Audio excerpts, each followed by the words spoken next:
Hola, muy buenas noches a todos. Bienvenido a otro segmento de lo que es Escuelas de la Administración. En esta oportunidad vamos a estar hablando sobre la escuela burocrática. Para eso me encuentro con un equipo de especialistas conformado por Brenda Sanielo, Hassan Morales y Iván Dirbaz.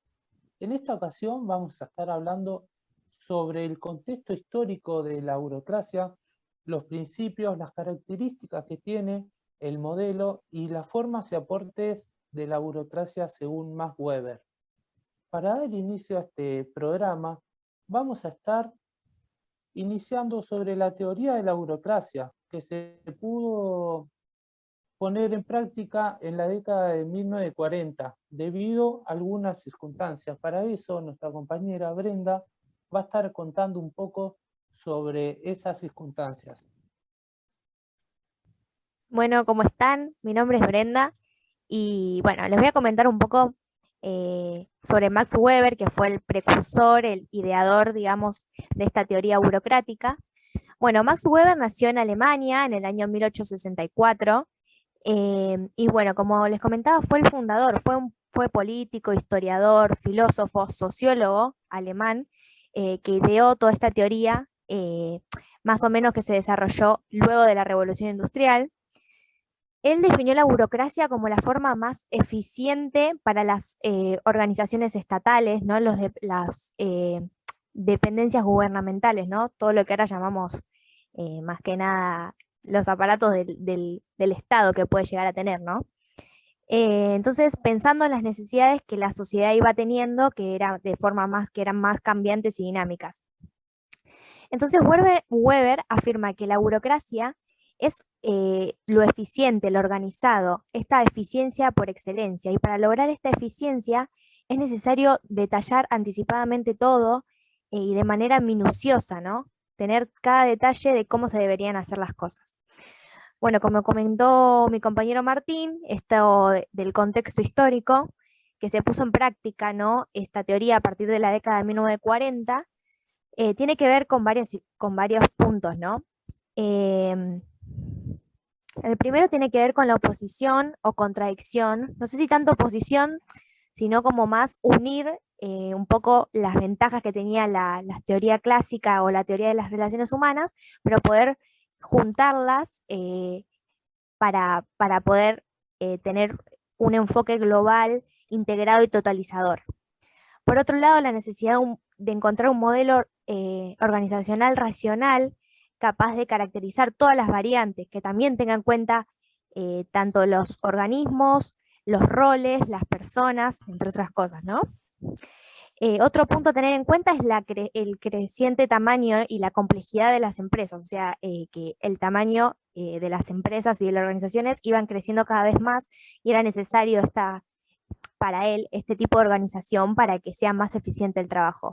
Y obviamente tiene que ver con el resurgimiento de la sociología, y que esta teoría, básicamente, es una teoría sociológica, ¿no? Que pone en práctica este tipo de modelos de organización eh, que no tardaron en ponerlo en práctica y que podemos decir que funcionó y funcionan hasta hoy en día. Bueno, Martín. Así funciona. Como nos estuvo explicando Brenda recién sobre los orígenes de la burocracia, ahora nuestro compañero Hassan nos va a explicar sobre las características principales que tenía. Bueno, las organizaciones siempre tienen que tener ciertas normas estrictas que tienen que ser claras, tienen que estar escritas y tienen que estar a disposición de cualquier empleado. La jerarquía también es muy importante. Entonces, la división de trabajo también lo es. Eh, lo que quiere decir es que hay distintos sectores de trabajo que se ocupan de realizar tareas distintas. Esto se define con gente que son capaces de hacer el trabajo y con gente profesional. La comunicación también es fundamental, por eso tiene que ser clara y tiene que ser precisa, para que no haya ningún malentendido. Como la jerarquía y la comunicación es muy importante, siempre se tiene que saber a qué persona se le sigue órdenes y quién es su superior. Gracias, Hassan, por la información brindada. Ahora, como dijimos al principio, del máximo exponente de la burocracia fue Max Weber, pero aparte de él, hubo otros autores que también participaron de la burocracia. Uno es Robert Merton y Philip Selnick. Pero como dije, el principal fue Weber, ya que él concibió la teoría de la burocracia de una óptica racional.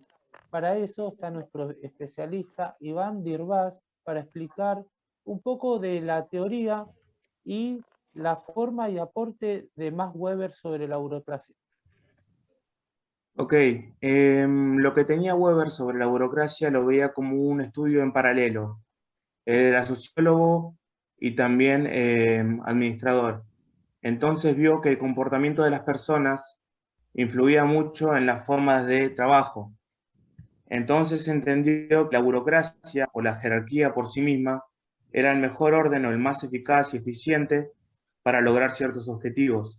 Fue uno de los pensadores más influyentes de todo el siglo XIX y parte del XX, no solo por lo que dejó, y sino sus aportes en los libros. El libro de Economía y Sociedad de Weber, que fue en 1922, recoge por lo menos los aportes que tuvo durante toda su etapa de filósofo y sociólogo defendiendo la escuela burocrática. En gran parte, él se basa en 13 principios fundamentales, pero si tengo que meterme más en lo sociológico que él haya aportado, se define por la autoridad, que según él define tres autoridades diferentes: una autoridad tradicional, una autoridad carismática y una legal racional. La autoridad tradicional es la que todos conocemos. Él es superior a mí porque tiene un cargo más o es más capaz en alguna otra materia o tiene un mayor poder en algún área que yo no lo tengo. La carismática influye más en la sociología, que lo que quiere decir es que cuando una persona tiene esos hábitos de líder, como la capitanía o tener esos tipos de rasgos, por ende se lo comprende como líder sin llegar a tener un papel fijo, y que según él también dice que eso se va a volver tradicional con el mismo tiempo. Y después la legal racional, que se lo puede llamar más en los reinados o jerarquías, que es cuando es por herencia o democráticamente hablando. Eso cuando ya se lo reconoce de un formato legal. Esas son las tres autoridades que él reconoce. Y si no, también lo que podemos decir que la burocracia para él, al ser el sistema más efectivo, él buscaba dar una revolución al capitalismo en ese momento de incertidumbre, donde todavía el comunismo y el capitalismo eran, se podría decir, pares en un sistema económico neutral. Lo que él decía se defendía en 13 principios, que es la máxima división del trabajo, desplazar el trabajo en la mayor cantidad de ramificación posible, hacer un plan complicado dando órdenes simples, se podría decir de una forma. Jerarquía y autoridad, un esquema operativo funcional, la autoridad por casos específicos. Una persona no podría estar en un cargo que no le correspondiera por las habilidades que adquiriera. Una administración imparcial que sea únicamente por racionalidad, lógica, ningún tipo de sentimiento influyente. No existen relaciones informales, que es lo que quiere decir que todo está claro, en un formato conciso y seguro. No existe una orden en una misma línea. Si nos ponemos en una pirámide organizacional, dos personas de un sector estratégico no pueden darse órdenes una a la otra.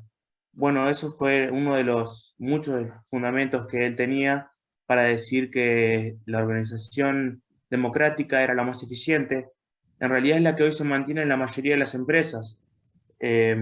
Dicen jefe de ventas, marketing, finanzas, comercialización, y después tienen a sus subdivisiones correspondientes a diferentes departamentos. Yo creo que eso es todo un tema para debatir de igual manera, y creo que es, bueno, cada persona tendrá su punto de vista, pero yo coincido en muchas formas de lo que él tomaba como base de la democracia, de esta escuela burocrática. No sé qué es lo que piensan ustedes acerca de eso. Hablando sobre la escuela burocrática, ¿no? Como cualquier escuela de la administración tiene algunas ventajas y desventajas. Hablando para ustedes, ¿cuáles serían las ventajas que tiene esta escuela? Y claramente la eficiencia, es lo principal que tengo. El, si también digo que no tiene, ¿cómo se lo digo? Una desventaja es que no tiene la flexibilidad a los cambios. Al ser un sistema tan rígido, no tiene flexibilidad, o sea, tiene una jerarquía tan bien armada que como en una montaña sacas un ladrillo y se desmorona toda la estructura social que tiene.